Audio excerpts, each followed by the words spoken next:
E está chegando mais um aulão preparatório para quem ainda não conseguiu tirar a primeira habilitação. E para explicar como funciona esse aulão e como ele tem ajudado a diminuir o índice de reprovação entre os candidatos que sonham com uma carteira de motorista, eu converso agora com a chefe de Educação para o Trânsito do Detran, a Ana Buarque.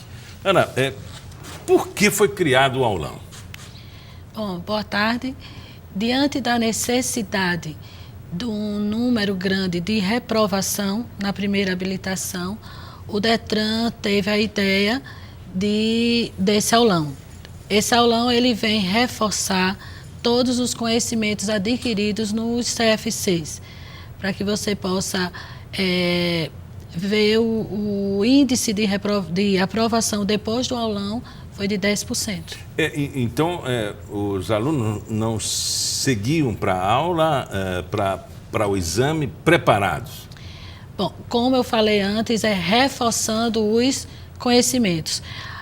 Existem 3 infrações mais cometidas na prova prática, no exame prático de direção. A primeira que são consideradas infrações eliminatórias. A primeira é o não respeito à placa de parada obrigatória. Então, esse aluno, ele acredita que ele foi reprovado unicamente porque desrespeitou uma placa. E, na verdade, a placa de parada obrigatória é uma infração gravíssima, 7 pontos na carteira. Então, ela passa a ser uma falta eliminatória. Ele pega a contramão de direção, visto que a marca viária está amarela, mas esse aluno ele não tem o conhecimento que quando a marca viária está na cor amarela, o sentido é duplo. Ele fica de 50 centímetros a 1 metro de distância do meio-fio. Então, essas informações, esses conhecimentos, eles devem ser adquiridos no CF6. E nós estávamos observando que não estavam sendo adquiridos. Por isso, a necessidade desse aulão. O aulão passa bizus e serve de referência como um simulado? Não, de forma alguma. O aulão, se fosse bizu, onde é que o Detran ele teria o quê? No trecho tal, vai ter uma placa de parada obrigatória, vocês são obrigados a pararem. No trecho tal, vocês vão encontrar uma marca viária. Ele não funciona assim. O aulão ele vai todo o momento dentro da legislação de trânsito. Mas se, por acaso, o Detran consolidar uma estatística de principais referências para uma reprovação e alguém do CFC pegar isso como referência, isso pode melhorar o rendimento do aluno e facilitar a condução dele e diminuir o índice de reprovação. Na verdade, a Educação para o Trânsito do Detran, ela iniciou um projeto que já está sendo executado da reestruturação nos centros de formação de condutores, que funciona como um acompanhamento pedagógico, né? Nós vamos no CF6 assistimos aulas de diversos instrutores e aí nós vamos ver quais são os conhecimentos que eles estão passando, a metodologia, a didática, o plano de aula dele. Então, nós estamos partindo também naquela formação daquele aluno. Mas como também esse instrutor, ele foi formado. Os alunos reclamam que eles pagam muito caro, né? Que uma reprovação dessa é um prejuízo intenso, né? Mas o Detran, ele precisa, como em todo o Brasil, ele precisa reforçar a exigência tolerância zero, porque a proposta é reduzir o índice de acidentes, né? Pois principalmente nossos jovens. Cada vez mais você está tirando a habilitação. Claro que a idade mínima é 18 anos, mas você também encontra no aulão pessoas com 50, 60, nós tivemos já alunos com 70 anos tirando a habilitação. Só que esses candidatos, eles aprendem direitinho no CFC a como conduzir um veículo. E os nossos alunos mais jovens, eles já chegam no CFC sabendo dirigir. E aí fica difícil para eles por conta que eles já têm os vícios. E quando ele chega lá... Mas ele não aprendeu no CFC? Ele chega já com a prática.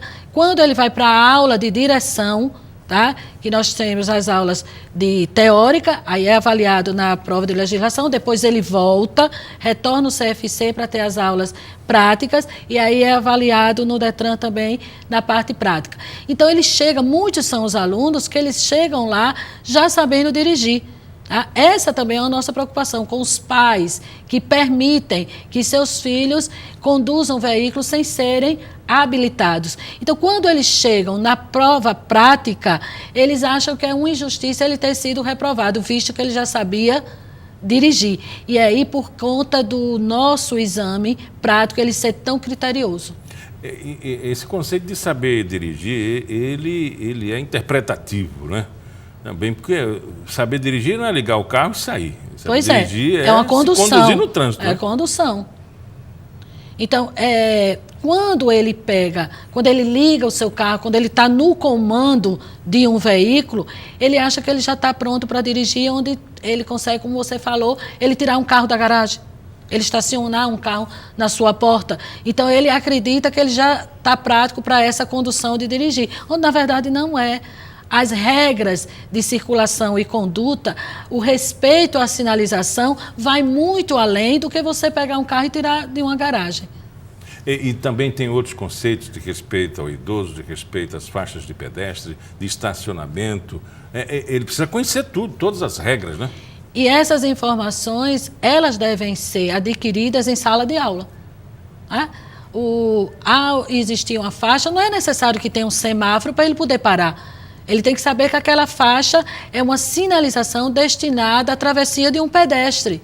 Né? Se o pedestre já iniciou a travessia, ele tem a obrigação de permitir que essa travessia ele seja concluído. Ele tem que conhecer que ali é uma área destinada ao idoso, ao cadeirante. Então, ele não é para estacionar naquela vaga, mas, infelizmente, eu atribuo os acidentes de trânsito à falta de educação dos condutores, dos motociclistas, dos ciclistas. Você como condutor, eu acredito que seja, eu posso me envolver num acidente não sendo a causadora, mas vítima. Tá? Nós trabalhamos, a sede do DETRAN fica no Tabuleiro, e aí você vê a Fernandes Lima, do Valde Góes Monteiro, a imprudência não digo de todos, mas da maioria dos motociclistas, onde eles transitam, né, entre os veículos. Vamos falar reforçar inclusive essa tua fala. Por exemplo, uma pessoa diz, não, eu sou muito prudente, eu só ando devagar. E devagar, quase parando mesmo, que é para não bater em ninguém. Aí o cara pega uma do Valde Góes Monteiro, cujo o limite de velocidade em alguns pontos, já afastado da cidade, chega a 80 km, e ele está devagarzinho. Vem o ônibus na faixa azul ou vem uma carreta e ele se depara com esse carro na frente. Ao tentar desviar, vem um ciclista e vem outro carro. E aí está feito o acidente, né? Nossas vias urbanas, nós não temos uma via em Maceió de trânsito rápido, que seria no mínimo 80 km por hora. Nós só vamos até as vias arteriais, a exemplo da Fernandes Lima e do Valde Góes Monteiro. Da Sinimbu ao IPA eu tenho uma via arterial, mas a velocidade máxima é 60. Do IPE até o DETRAN é uma via arterial que ela tem a velocidade máxima de 70. Mas os condutores, eles não obedecem a esse limite de velocidade. Quem é condutor sabe que existe o ponto cego nos seus veículos. Então, de repente, eu vou mudar de faixa, eu ligo a minha seta, mas o ponto cego do meu retrovisor não consegue identificar o motociclista e ele está bem ao meu lado. Aliás, o limite de velocidade ele precisa ser respeitado, tanto no excesso quanto na falta. Claro. Por conta de que eu tenho a faixa da esquerda e tenho a faixa da direita. Uma velocidade acima do permitido provoca acidente e é uma infração, como também uma velocidade abaixo da permitida, que é a metade da máxima. Também provoca acidente e infração. Agora, Ana, vamos falar do aulão. Como é o desenvolvimento desse aulão? Nós estamos indo para o 7º aulão. Tá? Os alunos, ele está aberto, as inscrições estão abertas no site do DETRAN e pode participar do aulão aquele aluno que ele ainda vai fazer a prova de legislação ou a prática, como também aquele candidato que já fez e foi reprovado. E o candidato também ele pode assistir quantas vezes for necessário para a necessidade dele o aulão. Paga alguma coisa? Não. Esse aulão é custo zero e esse aulão ele não tem unicamente a parte teórica de legislação, né? Ele tem ele também é composto por um momento com a psicóloga. Tá? Essa psicóloga ela tem técnicas de relaxamento que vem até ajudar a esse candidato na hora da prova, que também é um índice de reprovação, o lado emocional. Sempre aos sábados? Qual é Sexta. A cada 15 dias, todas as sextas-feiras, de 9 às 13.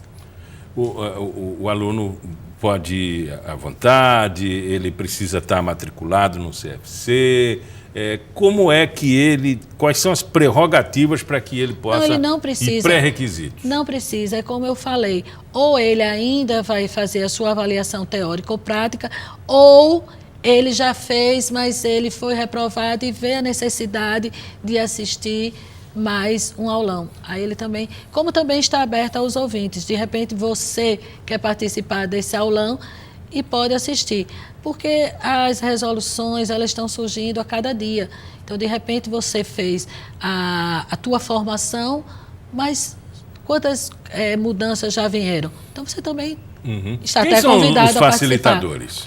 Bom, a psicóloga é a Tereza Olegário. Tem um momento também com o presidente da banca examinadora, que é o Fábio Monte. Tem um momento também com o CFC, que é a subchefe dos CFCs, que é a Carla Cabuz, informando como deve procurar um CFC, tá? Como você pode reivindicar os direitos junto àqueles CFCs. E na parte de legislação, comigo, que é a Ana Buarque. Bom, conversamos com a Ana Buarque, chefe de Educação para o Trânsito. Ela falou sobre o aulão lá no Detran. Muito obrigado pela entrevista. Obrigada a vocês. E o Pauta Especial fica por aqui. Voltamos amanhã às 11h30 da manhã, com reprise às 6h30 da noite.